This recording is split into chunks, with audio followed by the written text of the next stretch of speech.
game, but they could have easily scored 3-4 in that particular game. So to get back here in front of the crowd, big performances by big individuals. I thought Mo was excellent. Szoboszlai yet again was brilliant. Konate, Van Dijk, they looked a lot more assured, didn't they? And as Stephen said, the work rate was good today. They put in a real shift. They worked hard for each other, and they were quite comfortable. But that's what we expect from them here. We really do. But still, they had to deliver under intense pressure off everybody. And that's what good players do. You respond, don't you? If you have a poor game one week, you run out the next week and you put it right. And a lot of them have done that today.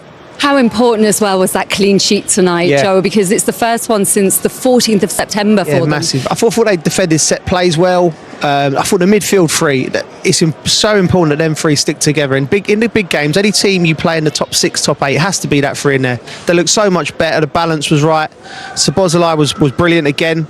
And the intensity, Steve's right, the intensity was there. They was at it. That's the Liverpool team we're used to seeing. Whether it was the Klopp team or Slot's team last year, they always played with that fire and that intensity and that still, and everything come from that. That first goal came in added time of that first half.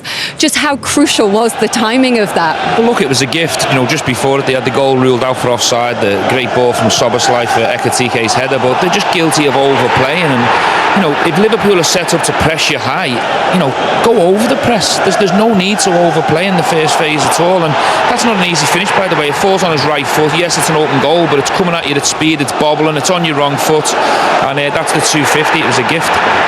Yeah, and it just changes the whole mood, doesn't it, at half-time? 0-0, Unai Emery's plan is effectively working. 1-0, you thought they're going to be in trouble, and that's exactly how it turns up. It's just moments in games changes how the game flows, and that one was a huge moment, and it's down to the goalkeeper, unfortunately. He's had his good times, but this was one of his bad ones. Yeah, he had a bit of a shocker in that moment. It makes that half-time team talk, I'm sure, so much easier as well. And here is a smiling Arne Slot now. Hello. Congratulations. Congratulations. Thank you. Arne, this is your first time meeting Stephen, I believe. I think it is. Good to see you. I did invite him already a few, not directly, but indirectly. For him to come to the training ground, but I'll be there tomorrow. Yeah. I'm sure you will be. To join in or just to watch?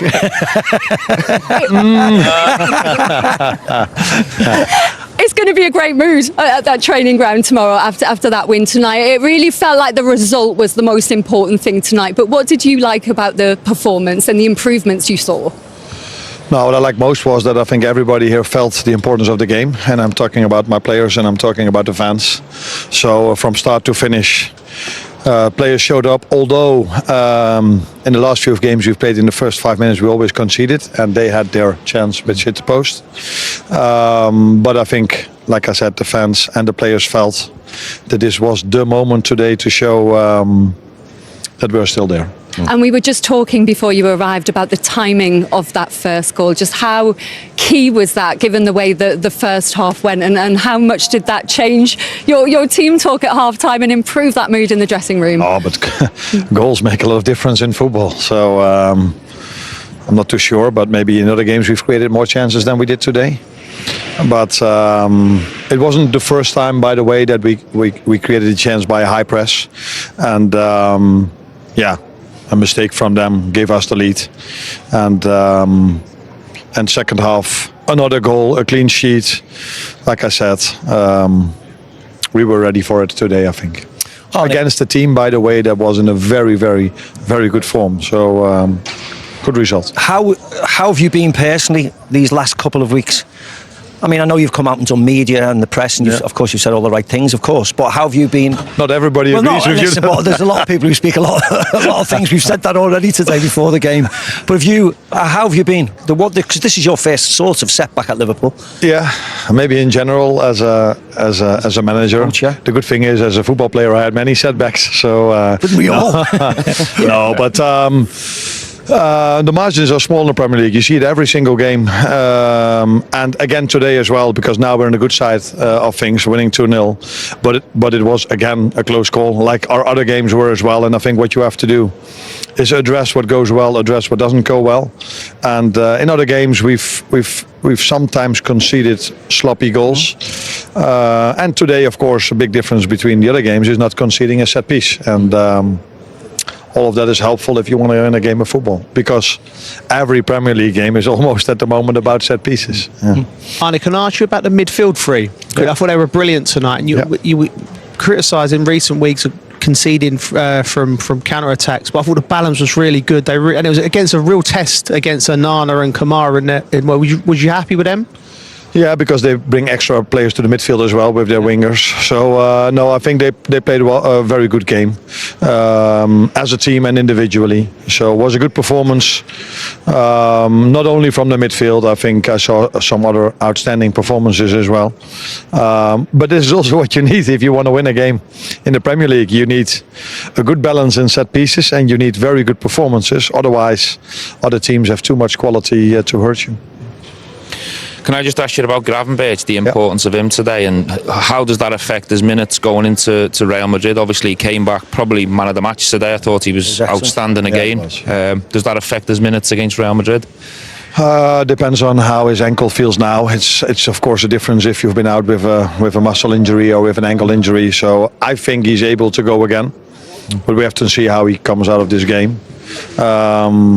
But I think this game also gives a bit of energy on itself to play Real Madrid. Of course. But yeah, it's true that that we also have to be smart about the minutes, because we have 19 to 20 players available. Normally, where 3 or 4 are out, that means a lot of minutes needs to go to the same players, and when they go to the national team, they have to play as well. But I think Ryan is able to play Tuesday again, but we have to wait and see.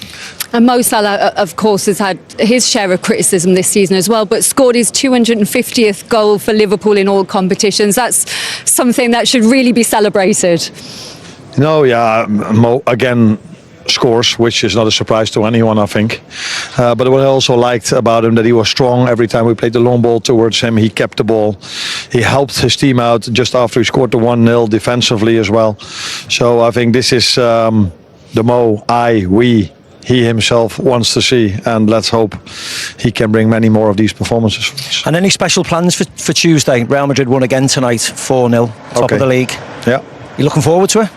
Yeah, you're always looking Xabi forward Alonso back to a Champions League night, but against Real Madrid, I think is even more special. That they have a good team and a good squad. That's not a surprise to me, you, or anyone. So we have to be very, very, very good again. Talking about counter-attacks, keeping them away from goal. So much space in their front two, front three. So much deep runs. So yeah, it's not a challenge, but a challenge to look forward to. Great challenge, yes. Yeah. Arne, thank you. We'll get Stephen down the training ground tomorrow so he can put through his paces. Just for the game of paddle, that's all. Is he good at paddle? Nice, average. Not bad. Not bad. Congratulations. Thank you. Well done. Thank you. That Real Madrid game, of course, massive. Do we call that El Macario? What do we call it? I don't know. Call it whatever you want to call it. Big one for you, isn't it? El Macarena. Listen, it's a big one for Trent Alexander-Arnold, I'll tell you that. But Madrid were imperious again tonight. They won 4. Mbappe scored another 2. Jude Bellingham scored. So at least the two teams going in with really good form, and it'd be great to see Xabi Alonso come back and how he sets up against Liverpool. It was interesting the way he was talking about the setbacks he'd had as a player, and that's obviously really shaped him. Do you think you sort of see that in the way he manages to keep his calmness and composure throughout these periods? Setbacks. As a player, Is you the were Xabi talking Alonso? about Arne. Oh, he made Xabi Alonso then. I said he's never had one. It's the best career ever.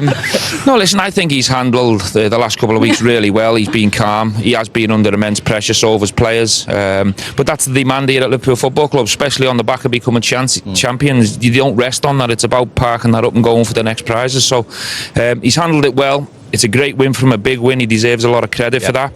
But, you know, they come thick and fast now. In 2 days' time, the pressure will build again because he'll be expected to beat Real Madrid. Yeah, massive week ahead, isn't it? Well, we're going to take a quick break, but when we come back, we will be getting the post-match thoughts of Unai Emery. Aston Villa's 4-match winning run brought to an end tonight, and his wait for a win at Anfield goes on.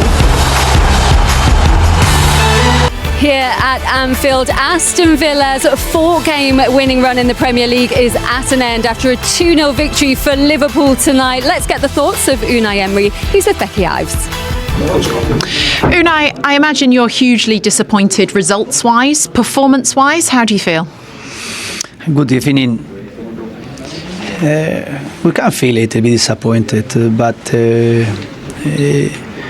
we played a match like we planned, and they were playing at home after the last result. They didn't get points, and they needed to react, and they reacted. And we faced them like we planned, and the first 30 minutes we had chances as well to score. And in that moment we were positive and we were feeling good. The last 15 minutes, the first half, we conceded one goal with the mistake we made, and after it was being more difficult. But even like that, the second half we started not so good, and we conceded a second goal, and after the game we reacted and we compete, and we were close to score one goal, but we didn't get it. And overall, we are accepting this defeat because we know here is difficult, and how we compete, I think, is something we have to get like a positive 90 minutes. Of course, we are building the team, and we are still trying to adapt some players as soon as possible in our structure, and through them as well to be strong.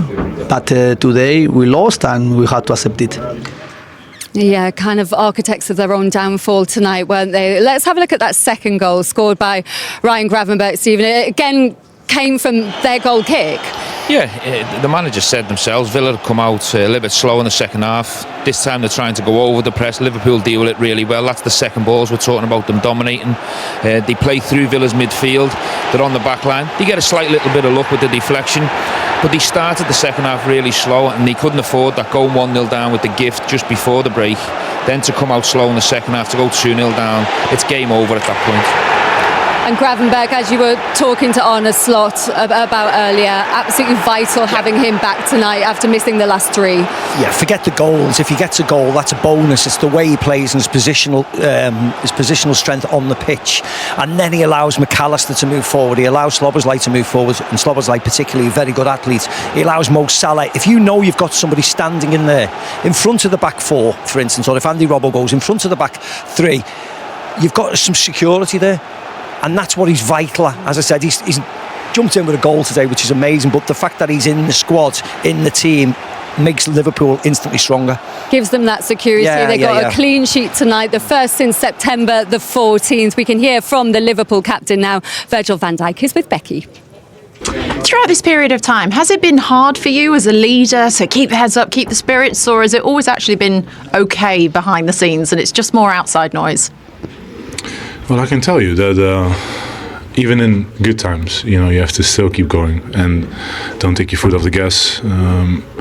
What I've obviously noticed over the last couple of weeks especially is that there is a lot of noise that obviously you have no control over, and that we have to deal with as a team. And then some of them takes are absolutely ridiculous, but you have to deal with that. It's sort of outside noise that obviously can reach certain players, the group. It's about sticking together, and obviously I think over the last couple of games I've been saying, because obviously I have to do media duties all the time, I've been saying quite a lot of the same things, and maybe people get bored of it. Our fans, got bored of it over the last couple of weeks, but that's the only way. We're not going out there on the pitch to lose games. We're not going out there to be disappointed after games or leave fans disappointed going home. We want to work our socks off and win games, but it's not a guarantee. You play in the Premier League, you play on the highest level, in the biggest league in the world, and it's difficult obviously to stay calm, but you have to if you want to get back to where we want to be, and that's up there, but that's something for a later stage hopefully during the season to look at. Now it's time to keep working, never get too high, never get too low. I've mentioned it I think over the last couple of weeks also a couple of times, but it is what it is. We live in a world now that for footballers in this case, because that's the only thing I can speak about, that everyone can have their opinion on so many platforms, and everyone knows it better. And we have to try and stay away from that and focus on the hard work that we been doing. Last season we didn't hear much negative stuff, and everything was sunshine and rainbows everywhere. And now it sounded like by the outside world that we're going to be in a relegation battle. So that's how it works in the world. The reality is... A longer answer, by the way, sorry. Great answer, though, a great answer. Yeah, plenty to say from Virgil van Dijk there, talking about that outside noise and dealing with it. Do you think it is harder now for players with the volume of opinions and media and social media as well, trying to block that out?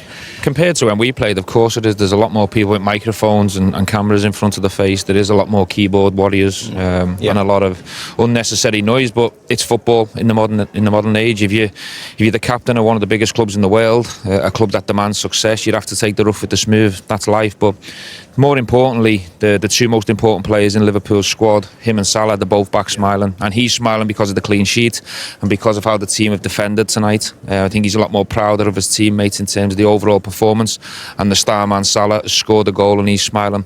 Them two are key for this team moving forward, and they're the two go-to men. We put it on them before the game in terms of them having to be the ones that step forward, and they both step forward tonight. We said it before the game though, Lindsay, didn't we? There has been a lot of nonsense spoken. Yes, you can take criticism, the right criticism at the right times, and their performance, particularly against Brentford, probably warranted criticism. Some of the other games not so much, but there was an avalanche of nonsense spoken. We keep using that word, nonsense, and they know that. They know that. They're not immune to any of it all. And it's far more noticeable now because people have got, things to do and podcasts to sell and all this nonsense. So everybody's clickbaiting this and getting involved in here. John's keeping really quiet there. No, but I'm saying, but it's just everywhere at the moment. So you can't avoid it. The only way you can respond is by doing that tonight. That's all you can do as a footballer. And that's the great thing about it. Every 3 games, you've got a reason to put it right. You've got an opportunity to put it right, to shut people up, and then they'll move on to something else. And that's exactly what they've done this evening. They're suddenly 3rd in the league, joint 2nd with, same points as Bournemouth. And that then puts pressure on another side then. When you were Liverpool captain going through a tough spell, how did you make sure that noise didn't affect you and it didn't affect the group? You'd have to stick together, of course, and it's your coach, it's his responsibility to make sure that you're protected from the outside noise. Of course, you've got to do your press duties and you listen to it because you're in and around the supporters, but as Mark has said, all that matters is working hard, trying to fix the issues that you've got on the training pitch and going out and showing what a good individual player you are, but also that you're part of a really good, successful team. And that's what Liverpool are. Okay, they've had a rough spell. It hasn't been good enough. The players have accepted the responsibility. The manager has, and they've bounced back tonight with a real professional performance. 2 massive games, Joe. Real Madrid, Man City away. Now, as players after getting that win, do you have to look at those fixtures as being a real opportunity, a chance to keep this going and play yourself into some good form? Yeah, I think with the Real Madrid game in particular, it's a massive game. It's a marquee game, but where the way it's set up, the new system, you lose that game, it isn't the end of the world. The Man City game's crucial. If this club want any designs on keeping in touch with Arsenal, they have to go and get a result there, so there's that. And I just think the lads will be in their pillow tonight and they'll just be feeling a lot better about themselves. And it's right what Virgil said there about all of the noise and all that. That's unfortunately what a modern football has to deal with, and it's difficult, but they're big boys and they've done the job tonight. They certainly did. Guys, I think that's all we've got time for. Stephen, great to have you with us this evening. Macca, as always, a pleasure. And you, Joel. And me. And you always. Thanks, Liz. Thank Lovely. you very much.